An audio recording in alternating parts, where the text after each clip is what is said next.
Hello everyone, আমি জান্নাত আলী, ঢাকা প্রকৌশল ও প্রযুক্তি বিশ্ববিদ্যালয় ডুয়েট থেকে। আজকে আমরা পাওয়ার সিস্টেম সিমুলেটরের ল্যাব কোড দেখব। এখানে বেসিক্যালি আমরা লোড ফ্লো স্টাডি করব পাওয়ার অল্ট সিমুলেটরে। আর এটা আমরা দুইটা মেথডে করব। প্রথমটা Gauss Seidel method and second one Newton Raphson method. তো চলুন দেখা যাক। এখানে ইন্ট্রোডাকশন অনেক কিছু লেখা আছে, এগুলো আমাদের পড়ার দরকার নাই, আপনারা সময় পেলে পড়ে নেবেন। এখন আমাদের যে মূল পাওয়ার সিস্টেমটা আছে সেটা এটা। আর এটা হুবহু আমাদের এর আগে যে ল্যাব এক্সপেরিমেন্ট 2 তে করেছিলাম সেটার সাথে হুবহু সেম। তাহলে এটা আমরা এখন ড্র করে সময় নষ্ট করতে চাচ্ছি না, আমরা জাস্ট ওটাই কপি করে নিয়ে আসবো। এর আগে যে ল্যাব নং 2 করছি ওটাই কপি করে নিয়ে আসবো জাস্ট। ওকে, তাহলে দেখেন এখানে কপি করে নিয়ে আসা হয়েছে এর আগে যে আমরা ল্যাব 2 এক্সপেরিমেন্টটা ড্র করছিলাম সেখান থেকে। এখন আমরা গস শিটেল মেথডে সলভ করার জন্য প্রথমে সিমুলেটর অপশনসে যাব। অপশনসে গিয়ে এখানে আমরা ম্যাক্সিমাম কনভার্জেন্স টলারেন্স কত নিব সেটা উল্লেখ করে দিব, যে কত এরর আসলে আমরা সেটা অ্যাকসেপ্টেবল করব। এটা অবশ্যই আমাদের ল্যাব ম্যানুয়াল লেখা আছে 0.1, যে যখন 0.1 পর্যন্ত এমপিএতে টলারেন্স অ্যাকসেপ্টেবল, তাহলে আমরা সেটা এখানে ইনপুট দিব 0.1। আর ম্যাক্সিমাম টলারেন্স ইটারেশন আমরা কতবার লুপ ঘুরাবো, ম্যাক্সিমাম আমরা 50 দিয়ে রাখলাম, এখানে 50 বার লুপ ঘুরাবো। ওকে, আর ডু অনলি অন ইটারেশন এটাতে চেক মার্ক দিয়ে রাখবো, কারণ আমরা একটা লিখে শুধু একটা ইটারেশন করতে চাই। প্রত্যেকটা ইটারেশনের পরে কি কন্ডিশন আছে প্রত্যেকটা নোডে প্রত্যেকটা বাসে সেগুলো আমরা অ্যানালাইসিস করতে চাই। এই সেটিং হওয়ার পর আমরা ওকে দিব এখানে। এরপর আমাদের যেটা করতে হবে, আমরা রান মোডে যাব, এখনো রান মোডে আছে। তারপর কেস ইনফরমেশনে যাব, গিয়ে এখানে সলিউশন ডিটেলসে। এরপর আমরা মিসম্যাচটা ক্লিক করব। মিসম্যাচ ক্লিক করার পরে এখানে আমাদের একটা টেবিল দেখাবে, যে এখানে আমাদের দেখাচ্ছে কি পরিমাণ এমভিএ মিসম্যাচ হচ্ছে বাস টু বাস। আমরা এই এমভিএ মিসম্যাচটা আমাদের সর্বোচ্চ গ্রহণযোগ্য মান 0.1। যখন আমাদের 0.1 আগের থেকে পরের ভ্যালুটা ডিফারেন্স হবে তখন আমরা ইটারেশন করা বাদ দিব। এরপর আমরা আরেকটা জিনিস দেখবো, সেটা জ্যাকোবিয়ান পাওয়ার ফ্লো। জ্যাকোবিয়ান পাওয়ার ফ্লোটা এখানে আছে, এখান থেকে ক্লিক করে আমরা আরেকটা ট্যাব নেব এখান থেকে। তাহলে জ্যাকোবিয়ান পাওয়ার ফ্লো ইকুয়েশনটা আমরা এখানে দেখবো, অ্যানালাইসিস করবো। মিসম্যাচটা অ্যানালাইসিস করা যাক। এই ক্ষেত্রে আমরা প্রথমে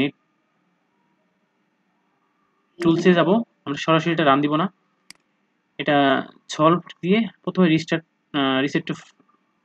রিসেট টু ফ্লার্ট স্টার্ট করে নিব, দিয়ে ওকে করে নিব, মানে সব কিছু আমরা রিসেট দিয়ে দিলাম। এরপর আমরা 1 বাই 1 ক্লিক করব, একবার করে ইটারেশন করব আর দেখব কি পরিমাণ চেঞ্জেস আসতেছে। প্রথমে আমরা গস শিটেল মেথড দিয়ে করব। তো গস শিটেল মেথড দিয়ে করার পরে একবার ক্লিক করলাম, একবার ইটারেশন করলাম, দেখেন অনেকটুকু মিসম্যাচ কমে গেছে। এভাবে আমরা আরেকবার ইটারেশন করলাম, অনেকটুকু মিসম্যাচ কমে গেছে, কিন্তু এখনো 0.1 টলারেন্সে আসেনি। সো আমরা আরও ইটারেশন করব, 1 বাই 1 ক্লিক করতে থাকবো যতক্ষণ পর্যন্ত আমাদের 0.1 ইটারেশন টলারেন্স না আসবে। এভাবে যতক্ষণ ক্লিক করা দরকার করব। আমরা জানি গস শিটেল মেথডে অনেকগুলো ইটারেশন লাগে, আমরা এভাবে করতে থাকবো আনটিল টলারেন্স বিকাম 0.1। ওকে, যেহেতু অনেকগুলো লাগবে সেক্ষেত্রে আমি জোরে জোরে ক্লিক করে নিচ্ছি। দেখুন ফাইনালি আমরা টলারেন্স 0.1 এ পৌঁছাতে পেরেছি, এতে প্রায় আমাদের 20 থেকে 25টা ইটারেশন লাগছে। এখানে আমাদের মিসম্যাচ 0.1 আমার টলারেন্স লেভেলে চলে আসছে। এখন আর আমাদের এটা ইটারেশন করার দরকার নেই, কিন্তু আমরা এখান থেকে এটা অবজারভেশন করতে পারলাম যে 0.1 টলারেন্স লেভেলে আসতে মিনিমাম 20 থেকে 25টা ইটারেশন লাগছে। এটা অবশ্যই আমরা কাউন্ট করবো কতটা ইটারেশন লাগছে। কিন্তু আমরা যদি এটা রিস্টার্ট দিয়ে আবার নিউটন রাফসন পদ্ধতিতে সলিউশন করতে চাই, তাহলে রিসেট টু ফ্লাট স্টার্ট। ওকে, আবার পুনরায় আগের অবস্থায় ফিরে আসলো। এখন আমরা নিউটন রাফসন দিয়ে করবো সলভ পাওয়ার সলিউশন নিউটন। ওকে, একটা ক্লিক করলাম, একবার ইটারেশন করলাম, দেখুন অনেকটুকু মিসম্যাচ কমে গেছে। এরপর সেকেন্ড ইটারেশন, আরও অনেকটুকু কমে গেছে। থার্ড ইটারেশন অলমোস্ট 0.1 কাছে আসছে, কিন্তু এখনও আসেনি। ফোর্থ ইটারেশনে একদম 0 হয়ে গেছে, একদম মিসম্যাচ 0 হয়ে গেছে। তার মানে শুধুমাত্র 4টা ইটারেশনে আমরা নিউটন রাফসন থেকে মিসম্যাচটা সলিউশন করতে পারলাম, কিন্তু গস শিটেল মেথডে মিনিমাম 20 থেকে 25টা ইটারেশন লাগছে।